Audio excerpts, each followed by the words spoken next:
Nesse vídeo eu vou mostrar como utilizar os dados da tabela com os resultados da análise de solo que é enviada pelo laboratório, com o arquivo shape com os pontos nos quais as amostras foram coletadas. Vamos lá. Aqui nós temos o ArcGIS, já tenho o projeto salvo com os pontos, formato shape e a tabela do Excel.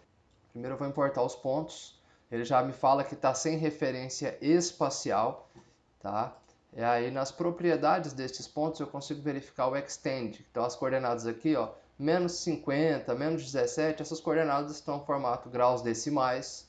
E dependendo do equipamento, mas muito provavelmente o datum vai ser WGS84. O sistema de coordenadas não está definido. Se o seu arquivo já tem sistema de coordenadas definido, você pode pular essa etapa. E depois nós vamos projetar isso para o sistema UTM, com coordenadas métricas. Então vamos lá, eu vou aqui no Toolbox, Data Management, Projections, eu vou primeiro definir a projeção. Então meu arquivo de pontos, lembrando que isso aqui altera o arquivo que está inserido, ele não cria um novo arquivo.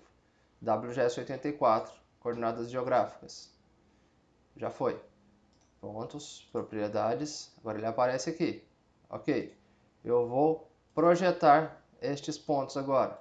Então, arquivo de pontos, já aparece o sistema de coordenadas, dado de saída, WGS84, UTM Fuso 22 Sul. Vou salvar esse arquivo, aqui pontos, vou chamar ele de pontos UTM.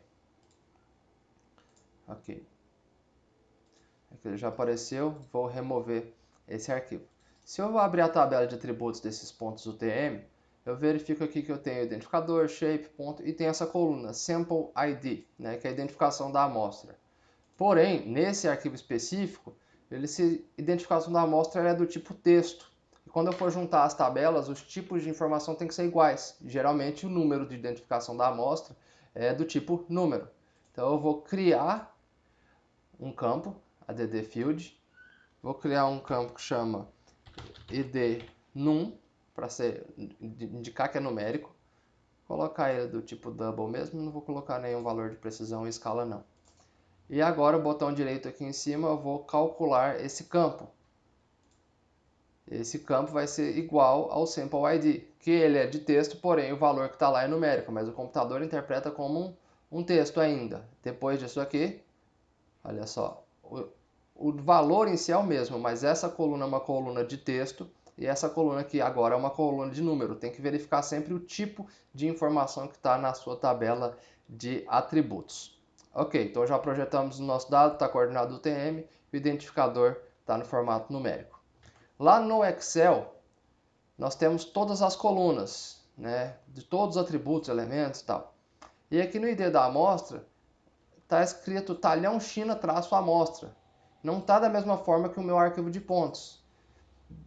Dentre as diversas formas, como aqui já está ordenado, eu posso chamar aqui de id, ou colocar o mesmo nome que eu coloquei lá, ó, id underline num.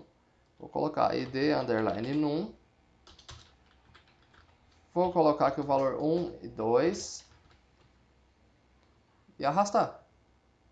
26 amostras. Tem várias outras formas de fazer isso aqui. Essa é a mais simples, né? Sejamos práticos também. Salvei essa tabela, formato XLS, vou fechar. Venho aqui no ArcMap, na aba do Catalog, tabela, aqui é a nossa planilha 1. Vou arrastar ela para cá. Deixa eu aproximar para os meus pontos, ok. Vou abrir essa tabela também. Veja que tem o ID amostra, o ID num, que foi o que eu criei, com todos os outros elementos, todos os atributos. E na minha tabela do arquivo de pontos, que eu seleciono nessa aba aqui embaixo, eu só tenho a coluna ID num, mas são identificadores em comum.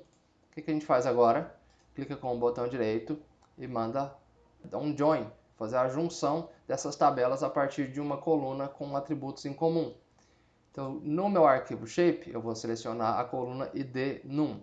Na minha planilha, como eu dei o mesmo nome, id num. Mas eu poderia selecionar caso eu tivesse utilizado um nome diferente. E aperto OK. Depois que eu fiz a junção, aqui eu consigo verificar todas as colunas. Uma coisa muito importante, que o nome aqui da coluna, tá? Ele tem uma limitação de comprimento, então você não pode ter aqueles nomes muito compridos. Importante que você edite a sua tabela do Excel antes de importá-la aqui para o ArcMap. Porque senão quando você for salvar definitivamente isso aqui, você vai dar um erro. Então aqui nós temos os dados obtidos a partir dessa junção. Inclusive eu posso remover essa junção. Então essa junção ela é a nível de software, ela não está incorporada no arquivo ainda. Para incorporá-la eu tenho que exportar o arquivo. Então aqui, pontos UTM, eu vou chamar de UTM agora underline lab, porque já veio do laboratório, né? Adiciono, posso remover aqui a minha tabela, ponto UTM lab. Aqui a tabela de atributos já tem todos os elementos que eu importei, olha só o nome bem pequenininho aqui das colunas. E se eu verificar aqui as junções, ó, não tem nenhuma junção mais, porque esse dado foi exportado incorporando os dados daquela tabela que eu abri anteriormente com o arquivo shape que estava aberto anteriormente. E aí você consegue salvar e trabalhar numa boa com esses arquivos.